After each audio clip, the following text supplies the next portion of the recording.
il n'y a pas de presse régionale en termes de publication nature, bien que souvent, dans toutes les nouvelles, Philippe fasse une place quasi systématique à un sujet nature. Donc moi, je vous ai préparé les 3 grandes revues nationales.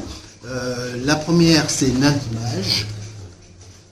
Natimage, c'est la version nature du chasseur d'images. Donc c'est un mensuel où on trouve à la fois des reportages sur le vivant et à la fois une petite part de matériel à destination des photographes. Mais c'est une revue qui s'adresse au grand public, y compris non photographes, quoi. Natimage, ça paraît tous les mois, en kiosque. La deuxième revue, c'est une revue un petit peu plus ciblée photographie, c'est Images et Nature.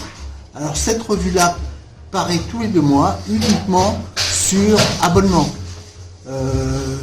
Alors ça, j'aime beaucoup, parce que c'est une revue qui fait appel aux photographes que moi j'appelle de proximité, quoi. Pas forcément les grands noms, mais j'ai eu la chance, par exemple, pour te dire,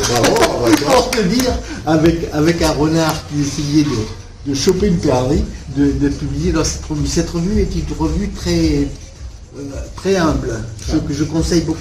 D'accord. La dernière, alors ça c'est intéressant, je ne sais pas si on voit bien, c'est Terre Sauvage. Alors ça c'est une revue fabuleuse qui parle de la nature au sens large, pas centrée animalière. Mais ici on voit qu'il parle du renard.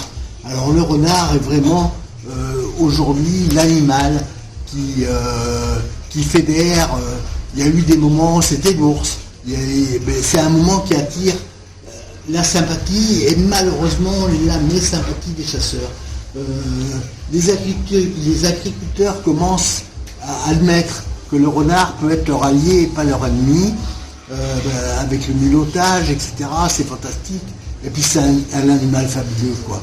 Moi j'ai eu la chance d'en photographier, c'est presque au niveau du cerf, quoi. Quand tu vois un renard, les yeux d'un renard, à 10 mètres de toi, c'est fabuleux. Alors Terre Sauvage fait une publication mensuelle et régulièrement publie des hors-séries que je conseille. Alors les hors-séries sont accessibles via le site internet et celui-là en particulier, procurez-vous-le parce que c'est une mine sur le renard. Très bien. Merci. Peut-être un petit mot. Bien sûr. Un dernier mot, non pas sur une revue, mais sur une publication. Alors ce monsieur-là, qui s'appelle François Gemène, sans faire de politique, était le conseiller politique de Jadot au moment des élections. C'est un Belge qui est engagé profondément dans l'écologie et l'écologie politique.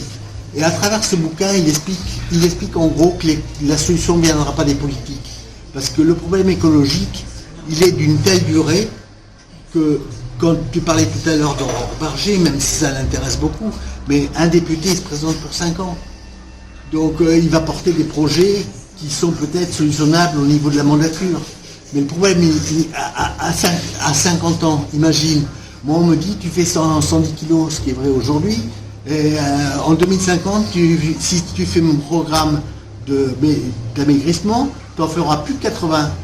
2050, je vais attendre 2040 avant de commencer à arrêter de mettre de la confiture sur ma tartine. Donc il explique comment la politique, mais est peut-être pas uniquement la solution, mais c'est les gestes citoyens, c'est que chacun, en s'impliquant au quotidien, dans des petites choses ou des grandes choses, moins prendre l'avion, moins se déplacer plus vertueusement, etc. Tout un tas de choses. On appelle ça la sobriété aujourd'hui, je ne sais pas si c'est un mot qui va devenir politique, donc c'est pas très bon. Peut faire plus, des citoyens peut faire plus que de s'indigner et passer un peu aux actes de façon individuelle. C'est pour ça que je conseille ce bouquin, j'ai bien aimé moi. Merci Jean-Philippe.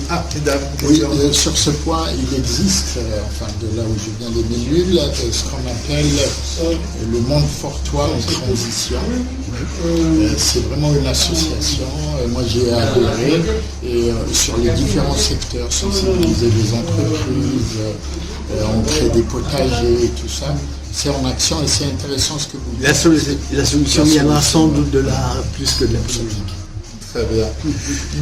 Même si la politique a un rôle fondamental à jouer, hein, il ne s'agit pas de dire qu'ils n'ont pas de rôle, bien au contraire. Et ce soir à 18h, on a une réunion D'accord. à Montfort-l'Amour. Ben, vous avez la chance aussi au Ménuhin d'avoir Yann Bertrand qui est en train de faire une zone de réensauvagement, et ça c'est fabuleux, quoi. Ça passe par des actions